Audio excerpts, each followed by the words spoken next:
Assalamualaikum, hai teman-teman semua. Masya Allah, Alhamdulillah bisa kembali lagi berbagi kegiatan saya melalui video ini di channel YouTube Yulia Pamuji Rahayu.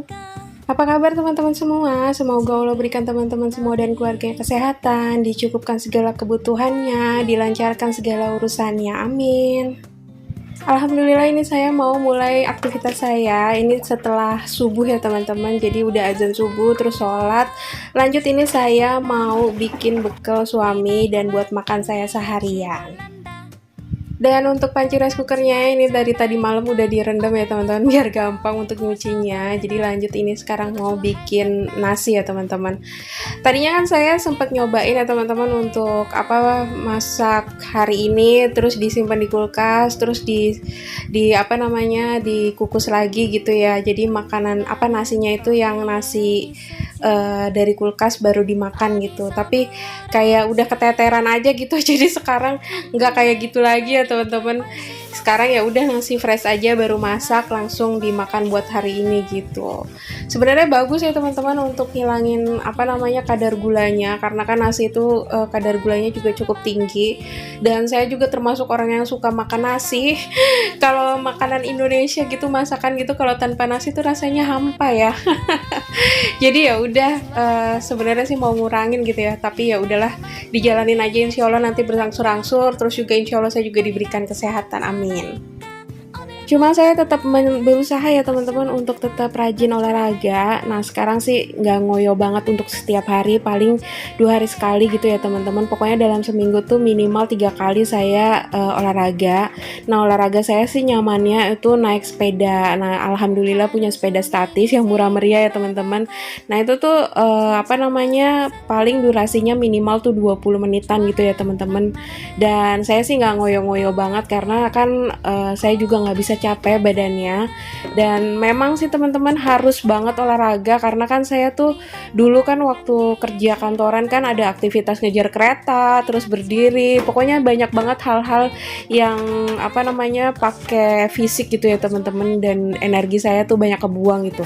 Nah kalau di rumah tuh memang capek juga, cuman kalau capek sedikit saya udah bisa istirahat duduk atau rebahan gitu, nanti kalau udah badannya enakan lanjut lagi kerja gitu. Tapi kalau dulu kan kerja kantoran nggak bisa kayak gitu, makanya bobot tubuhnya sekarang tuh bener-bener naiknya fantastis banget, karena memang banyak banget berkurang aktivitas fisiknya yang bener-bener nguras energi gitu teman-teman. Dan oke, ini kembali lagi ke video. Jadi hari ini menunya saya mau tumis pare aja dan goreng ayam. Nah alhamdulillah saya udah nyetok ayam ungkep gini ya teman-teman. Nah ini saya pakai bumbu ayam kalasan. Buat teman-teman ada yang udah pernah coba belum bumbu ayam kalasan yang merek Sasa? Ini menurut saya rasanya enak banget. Ada manisnya, ada gurihnya gitu. Jadi kalau ada teman-teman yang belum nyoba, monggo dicoba karena ini recommended banget. Tapi kalau buat yang nggak suka masakan manis ya mungkin nggak cocok kali ya. Nah ini tuh kalau pare alhamdulillah saya udah punya sekitar 2 mingguan, dan saya baru tahu kalau pare itu tuh awet banget, karena waktu itu saya pernah punya pare, saya simpen tuh hampir 3 mingguan baru sempet dimasak. Jadi waktu itu sempet belanja terus pengen masak pare, tapi ketika di skip keinginan untuk masak parenya itu malah menghilang gitu. Jadi ketika 3 minggu kemudian baru deh saya masak, dan alhamdulillah kondisinya masih baik-baik aja. Jadi ternyata pare itu bisa salah satu makanan atau sayur yang awet untuk disimpan di kulkas ya teman-teman. Tapi kembali lagi sih sama kondisi kulkasnya masing-masing ya. Dan ini parenya setelah saya potong-potong, saya kasih garam, terus diremes-remes kayak gini ya teman-teman, karena saya cuma taunya untuk mengurangi rasa pahit dari si parenya ya caranya kayak gini aja. Atau teman-teman ada cara yang lain, mungkin dari daerah teman-teman masing-masing tuh ada yang beda caranya gitu kali ya. Siapa tahu aja ada yang bisa share, siapa tahu aja, oh enggak sama aja kayak gitu juga kok caranya gitu ya. Pokoknya siapa tahu di daerah masing-masing tuh punya cara yang berbeda-beda ya teman-teman. Cuman ya itulah itulah yang saya bilang kalau teknik masak itu tuh nggak ada yang benar, nggak ada yang salah, karena semua tuh punya caranya masing-masing gitu ya. Nah untuk parenya udah selesai, tadi udah saya bilas dari si garamnya itu, terus juga udah keluar busanya gitu, katanya itu bisa menghilangkan rasa pahitnya. Nah ini lanjut saya mau cuci untuk perbumbuannya. Kalau bumbunya mah biasa aja karena saya cuma pengen tumis aja ya teman-teman. Tapi ada orang juga yang masak pare itu di santan ya. Saya belum pernah coba sih, cuman pernah waktu itu kalau nggak salah nonton di entah di TikTok atau di mana, itu pare di santan gitu. Katanya sih enak. Cuman kalau saya ini mau ditumis aja, jadi cuman pakai bawang merah, bawang putih, cabai rawit sama cabai keriting, dan ini ada tomat. Jadi kemarin belanja di tukang sayur, kata tukang sayurnya beli 3.000 aja untuk tomatnya. Terus saya tanya emang kalau 3.000 dapetnya berapa? Kalau biasanya sih saya kalau belanja untuk tomat tuh cuma 3 buah gitu. Tapi ternyata kalau beli 3.000 tuh dapat seperempat kurang katanya gitu. Ya udahlah saya beli. Jadi ini karena punya stok tomatnya agak banyakan daripada busuk, ya udah saya masukin untuk salah satu bumbu tumisannya. Nah ini wajannya biar nanti bisa dipakai untuk tumis parenya juga. Jadi ini yang pertama kali mau saya bikin adalah jadi wajannya pertama kali mau dipakai untuk goreng ayam dulu ya teman-teman. Jadi ini saya bukan mau coba ya. Jadi saya tuh nyoba beli ayam di tukang yang berbeda ya teman-teman, karena yang di tukang sebelumnya itu timbangannya nggak pas, bilangnya 1 kilo, ternyata tuh nggak sampai 1 kilo, kayak kurang 100 gram gitu.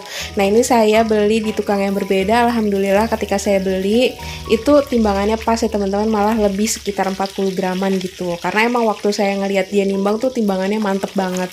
Cuman ini ayamnya tuh pas udah diproses masak itu tuh mimpes gitu ya teman-teman, jadi kayak ngecil kayak gini. Tapi ya udahlah nggak apa-apa ya. Yang penting ada kepuasan batin ketika kita beli sekilo, dapetnya tuh beneran sekilo gitu. Jadi nggak kayak dikurangin, nggak main curang gitu antara timbangan pedagang gitu sama timbangan yang beli. Nah ini alhamdulillah untuk ayamnya, karena emang pada dasarnya si ayamnya udah matang diungkep gitu ya teman-teman. Jadi ini saya ngegorengnya juga nggak terlalu kering. Kenapa dia warnanya coklat kayak gini? Karena emang dia mungkin mengandung gula gitu kali ya teman-teman. Jadi dia tuh jadi warnanya lebih kecoklatan gitu. Nah lanjut ini saya mau tumis untuk si parenya. Tadi minyak gorengnya juga udah saya kurangin. Lanjut ini yang pertama kali seperti biasa lah ya teman-teman, saya tumis bawang merah bawang putihnya dulu sampai benar-benar matang. Dan hari ini teman-teman masak apa buat keluarga tersayangnya? Boleh bagi-bagi ya teman-teman ide masakan, karena udah buntu kadang mau masak apa. Cuman belakangan ini saya belanja mingguannya tuh lebih ke protein hewani aja, sayurannya dikit aja, karena saya pikir ayam juga udah mulai murah. Terus juga kalau kita makan protein hewaninya cukup gitu ya teman-teman, jadi kenyangnya tuh lebih lama gitu rasa kenyangnya. Cuman kalau protein hewaninya kurang gitu, jadi kayak laparan mulu gitu. Menurut saya dan menurut kata Bapak Adi Rai. Karena emang katanya mempengaruhi ya teman-teman kecukupan protein gitu ya, dengan rasa kenyang gitu yang kita rasain. Nah ini lanjut ya teman-teman, ini bawang putih bawang merahnya udah matang, terus tadi saya masukin tomat dan cabai, dan lanjut ini saya masukin si parenya. Cuman ini saya masak parenya nggak saya kasih tambahan air ya teman-teman, jadi udah kayak gini aja sampai benar-benar layu. Jadi saya masaknya pakai api kecil aja, jadi emang butuh waktu agak lama biar nanti nggak gosong karena saya nggak nambahin air. Nah ini tadi seasoningnya cuman pakai garam, gula, terus ini juga kaldu air. Oke nih untuk parenya saya tinggalin dulu sampai dia bener-bener layu, dan ini saya mau nyambi untuk persiapan si dagangan saya ya teman-teman. Nah hari ini menu dagangan saya ini ada bolu kukus. Resepnya udah pernah saya share di video sebelumnya. Mungkin ada teman-teman yang mau jualan bolu kukus juga. Ini untuk resepnya saya cuma pakai 1 telur ya teman-teman. Dan ini ekonomis banget, jadi insya Allah punya untung yang lumayan banyak ya teman-teman dengan jualan bolu kukus ini. Dan menu yang kedua ini saya jualan bread pizza. Ini juga udah pernah saya share juga resepnya. Mungkin teman-teman yang belum pernah nonton, monggo silakan ditonton, dan siapa tahu aja butuh ide jualan atau bisa buat bekal anaknya sekolah, karena ini insya Allah sih bertahan sampai 3 hari, jadi awet gitu ya teman-teman untuk disimpan gitu ya.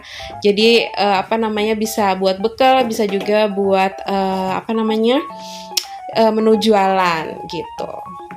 Dan yang pasti ada untuk jualan saya yaitu makaroni goreng yang saya bumbuin pakai bumbu balado, karena ini tuh nggak pernah ketinggalan ya teman-teman, dan kalau dia sampai nggak ada pasti dicariin karena mungkin ini bener-bener buat cemilan ringan. Terus saya juga jualnya cuma 2 ribuan, jadi murah meriah. Terus juga mungkin ada yang buat temen makan buat jadi pengganti kerupuk, jadi ini tuh pasti harus ada. Jadi buat teman-teman juga, siapa tahu aja yang belum pernah tahu atau baru nonton channel YouTube saya, untuk makaroni gorengnya ini saya pakai merek Delon ya teman-teman. Jadi waktu itu saya pernah nyari merek Delon di daerah rumah saya ini nggak ada, adanya balon. Beneran, jadi kayak plesetannya Delon balon gitu ya. Itu juga makaroni yang untuk digoreng, tapi ternyata ketika saya coba beli gitu ya teman-teman, saya cuma coba sekilo aja belinya waktu itu, harganya sih sama 20.000 per kilonya, tapi kualitasnya ternyata nggak sebagus yang merek Delon. Jadi buat teman-teman yang seandainya mau jualan makaroni goreng juga, monggo dicoba untuk merek Delon ini ya teman-teman, karena ini tuh dia lebih tebel, terus hasilnya lebih gede gitu ya teman-teman, dan renyah juga. Sebenarnya jualan makaroni ini tuh untungnya yang paling gede dan effortnya juga nggak terlalu banyak untuk bikinnya. Paling ya waktu ngegorengnya aja ya teman-teman, karena dia harus menggunakan minyak yang panas banget. Harus panas banget, kalau nggak panas banget dia nggak bakal ngembang. Nah itu dia paling tuh yang bikin agak ribet itu, dia muncrat gitu ya teman-teman. Jadi tangan saya tuh banyak banget bekas luka kena minyak panas gitu ya teman-teman. Nah itu dari 1 kilo makaroni itu tuh bisa dapat sekitar 44 bungkus, dan satu bungkusnya itu saya jual 2 ribuan. Nah dari hasil makaroni 1 kilo itu saya bisa beli lagi makaroni 4 kilo gitu. Jadi ada gambaran ya kira-kira untungnya berapa persen, tapi jangan lupa dipotong untuk biaya produksi itu dengan minyak goreng, terus juga bungkus plastiknya, terus gasnya juga ya teman-teman. Nah tadi untuk urusan masak udah beres, ini lanjut, ini masih sekitar jam 5-an ya teman-teman. Ini terangnya karena lampu di teras rumah saya ya teman-teman. Nah tadi untuk bekalnya udah beres, terus dagangan juga udah rapi, tinggal dikemas aja. Cuman karena si sayurannya tadi masih panas, jadi ini saya tinggal dulu ke teras. Ini saya tuh mau nyuci nyuci karpet ini, rumput sintetis. Jadi si kucing-kucing ini tuh nggak tahu dia nyuri ikan dari mana. Nah mereka tuh kalau bawa makanan dari luar itu tuh suka makannya tuh di pojokan kayak, atau dibawa ke karpet ini. Entah kenapa, mungkin karena dia takut dicuri lagi sama orang atau dicuri sesama kucingnya gitu. Dan itu baunya amis banget teman-teman, dan saya tuh nggak betah gitu untuk kondisinya yang kayak gitu. Jadi mau nggak mau ini saya cuci untuk si karpet sintetisnya ini, rumput sintetisnya. Dan oke deh teman-teman, videonya saya tutup aja sampai sini. Nanti setelah kegiatan ini pas suami udah berangkat kerja, lanjut saya ngerjain untuk bikin dagangan untuk saya siapin besok harinya ya teman-teman. Dan hari ini tuh jadwalnya untuk jualan kue sus gitu ya teman-teman. Jadi abis ini saya mau bikin kue sus. Dan terima kasih banyak buat teman-teman yang selalu support channel YouTube saya, dan mohon maaf jika ada perkataan dan perbuatan saya yang kurang berkenan di video ini. Insya Allah kita bisa ketemu lagi ya teman-teman di video selanjutnya. Wassalamualaikum warahmatullahi wabarakatuh.